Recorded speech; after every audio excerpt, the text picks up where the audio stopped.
Hello and welcome back to Stop and Go F1 for this, our driver ratings for the Qatar Grand Prix, our final video of the race weekend for Qatar. Make sure you subscribe and comment and like and all that good stuff firstly, because of course we will be back in 2 weeks to be talking all things Texas, but in the meantime and in between time there will be a video coming out on the channel this Friday. It's one of our more edited, more scripted videos that we have when there's no race weekends on. This weekend we'll be talking about Michael Schumacher. That'll come out on Friday. And also, if there's any news between now and then, there'll be a video Saturday morning to cover all the news of the week. So you want to make sure you subscribe so you don't miss any of that. And also, I can honestly say the channel's getting better all the time. So, we'll be getting better all the time and just have really good content. I can tell you it's getting better all the time because just before this video started, I realised that my ring lights have different modes. This, I don't know if you can, I've been on this for ages looking so pale. I can change it to that, and look, I look like I've been in the sun for once in my life. So, getting better all the time. But anyway, here we are for the driver ratings. I've got them written down on my little scrap of paper here. Now, if you haven't seen the driver ratings before for a sprint weekend, they're a little bit different. Usually, we just give them a rating up between 1 and 10. What we do for the sprint race is we give them a rating for 1 out of 10 for the sprint, give them a rating for 1 out of 10 for the feature race. Then we get an average of the two with more weight on the actual race than the sprint race. Then that number there is our official driver rating for the weekend. So, not too complex, I hope. Also, another thing to note before you go into this one, as you are probably aware, this race was incredibly grueling. I mean, we've heard Ocon vomited in his helmet on lap 15 or something like that. We've seen the clips of Lance Stroll just kind of stumbling towards the ambulance as he gets out of the car. We saw Logan Sargeant just have to retire from the race because he was feeling so ill. We saw the podium sitters struggling for water. Apparently a few guys went to the medical centre and fainted. And yeah, this is such a tough race that the scores I have given are a little bit higher than usual, because I think if you got to the end of this race, you deserve some more acclaim than a usual race. So if you think, wow, that score's a bit higher than I would have given, maybe it might just be because I've bumped up the scores a little bit just because of how physically and mentally draining this race actually was. With that being said, let's talk about Williams. And firstly, Logan Sargeant. Now, sprint race, he qualified dead last and he didn't finish the race. Sped off on the third lap, I think it was. Got stuck in the gravel, DNF. So I gave him a 4 out of 10 for that. For the main race, though, he qualified 15th and also didn't finish the race, but was in a very good position. I think when he did retire, I think he was 12th, 13th, which is a very strong position for him there. At times, he seemed to be matching his teammates. I mean, in qualifying for the race, it was Albon who kicked him out, and it was very, very close. I think it was Sargent's best qualifying in a very long time. So overall, I gave him a 7 for the race as it is, which gives him an average of 6.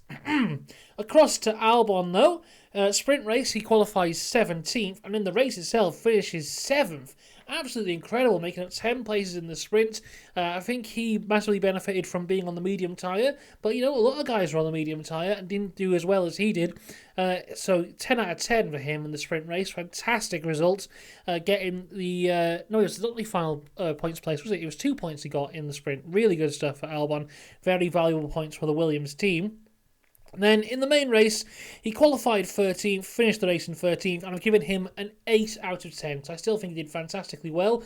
Led the race at one point, although didn't actually cross the line in the lead, so it doesn't count as an official lap in the lead. But, still great stuff from Albon there. In a race where there was limits on how many laps you could do for each tyre, somehow Williams still managed to let Albon stay out longer than anyone else. It's unbelievable stuff how they do it. But Alex Albon, 10 for the sprint, 8 for the feature race. Overall, I've given him a 9. across to Liam Lawson now. And obviously, a lot of people have been singing the praises of Liam Lawson since his start of his little run here, filling in for Ricardo, but really was not the strongest weekend for him here. He qualified for the sprint in 14th and then went off on the third corner, DNF. I gave him a 5 out of 10 for that because I still thought his qualifying was relatively good there.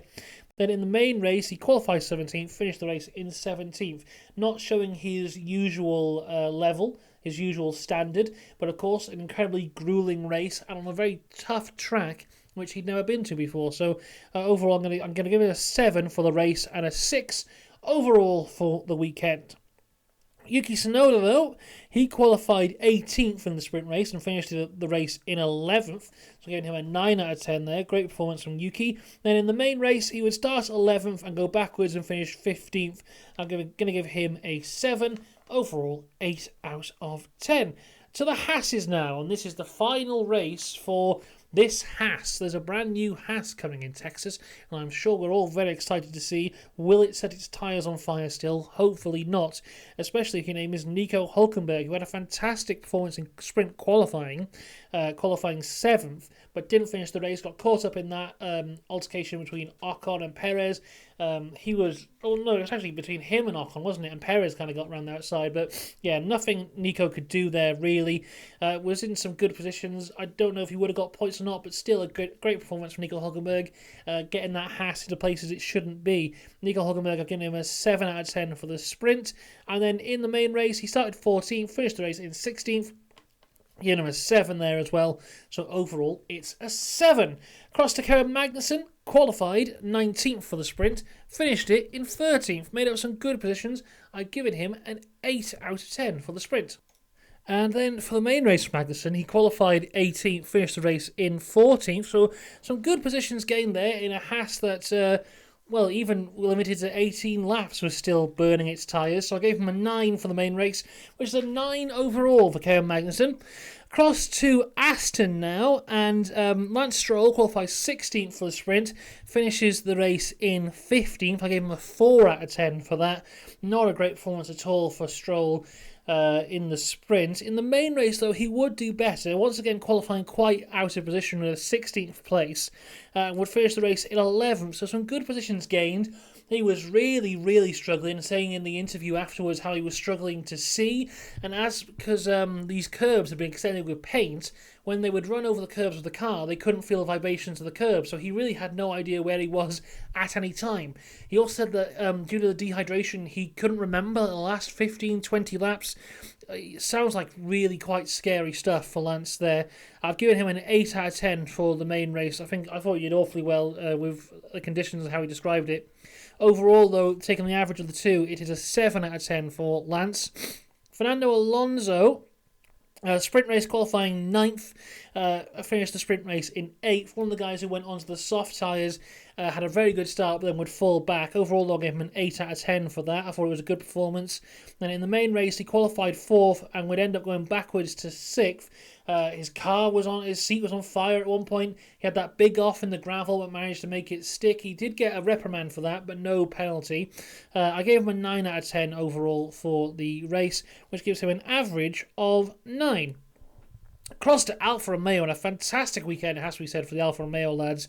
They still got no TV time, as they never get any TV time, but they did very well. Zhou Guanyu qualifies 15th in the sprint and finished it in 14th. I gave him a 6 for that, but in the main race, qualifies 19th, finished the race in 9th.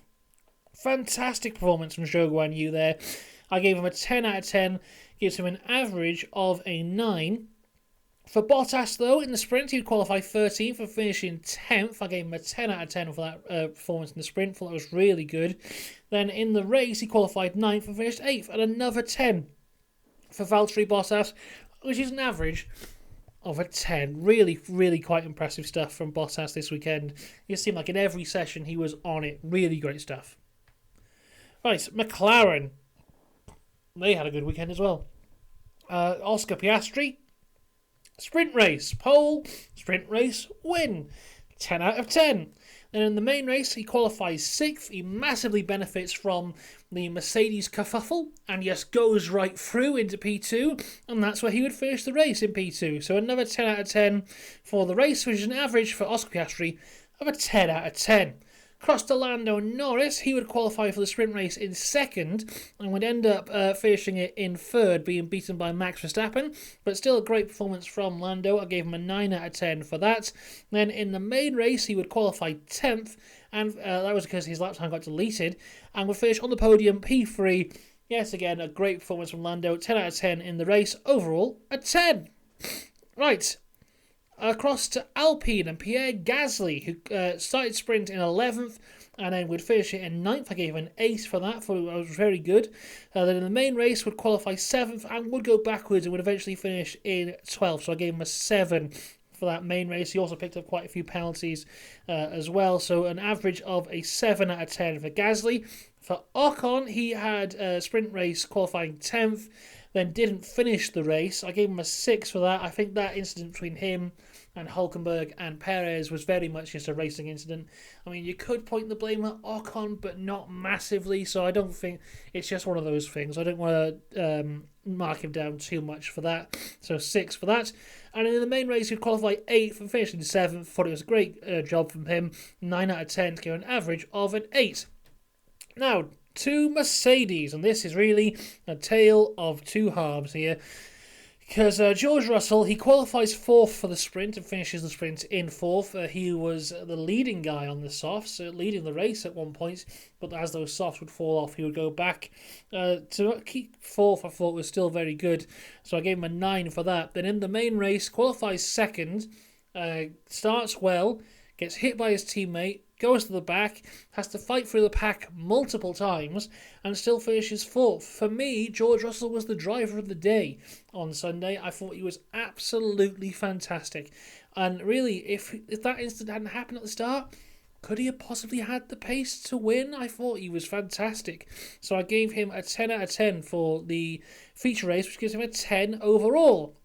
Now to Lewis Hamilton. So he had a bad qualifying for the sprint, qualified 12th, but came through on those medium tyres to finish really well in 5th. A couple more laps, he probably would have beaten George, so I gave him a 9 for that. Then here comes the race. So he qualifies 3rd, hits his teammate, doesn't finish the race, sends his teammate to the back. I mean, God, I mean, qualifying 3rd is good. He still got beaten by his teammate in qualifying. He nearly destroyed his entire team's race in one corner. And I'm going to have to give him a 1 because it was really... I mean, you don't see these kind of performances from Lewis very often, but this was really quite a bad one for him in a race where both Mercedes probably did have pace to a podium minimum, both in good positions, and to end this way was not good. So it's a 1 out of 10 for Lewis Hamilton, which gives him an average of a 3, which is not a great score. Cross to Ferrari though, so you've got Carlos Sainz, sprint qualifying 5th to finish the race in 6th. I gave him an 8 out of 10 for that. And then in the main race, he qualified 12th and he didn't start. Bad qualifying. Didn't get to see what kind of pace he would have, so I gave him a 4 there. On average, that's a 5 out of 10 for Carlos Sainz. Across to Charles Leclerc, sprint qualifying 6th, finishing the race in 12th after the track limits penalties. He did have a good race, though, all in all, apart from, I think, that late safety car really just bunched the pack up so much that penalty destroyed him, so I gave him a 6 for that. In the main race, though, qualified 5th, finished in 5th. I mean, he was really just in a race of his own. I mean, he could have beaten George, possibly. I mean, he should have beaten George with everything that happened. He didn't have the pace to catch the McLarens. He was never going to catch Max. So I think 4th could have been his best result, but 5th is still pretty good. So I gave him a 9, and it's a 9 overall for Leclerc there. Now, finally to Red Bull and Sergio Perez. Sprint qualifying 8th. Didn't finish the race, gave him a 6. As I've said multiple times already, I think that incident was a racing incident. Not much anyone could really do. Then in the race, starts from pit lane, only manages to get P10. I mean, we've seen this year so many times Sergio Perez come through the grid and get really good results, but it wasn't on for him this time in a race that, you know, so much stuff was happening. I thought he could have benefited from a little bit better, but he just didn't have the pace. Really, I don't know if it's a confidence issue or what with Sergio, but was not good enough this weekend. I've given him a 7, so overall it's a 7 for him. Then Max Verstappen, sprint qualifying 3rd, finished the race in 2nd, so I gave him a 9 for that. And then on the main race, pole to win, 10 out of 10. Overall, on average, Max Verstappen, our 3-time world champion now, a 10 out of 10. So, felt like a long one there, but we got through it, everyone. So the highest rated drivers are Valtteri Bottas, Oscar Piastri, Lando Norris, George Russell, and Max Verstappen. And the lowest rated driver this weekend is Lewis Hamilton. I believe that's the first time he's ever been my lowest rated driver, or even into that kind of consideration for that position. But there you go. There is our driver ratings this weekend. As I already said, there's a load of content coming up on the channel in this week, and then up into next week as we look towards Texas. So make sure you subscribe for that. Until next time, though, have a good one. See you later. Goodbye.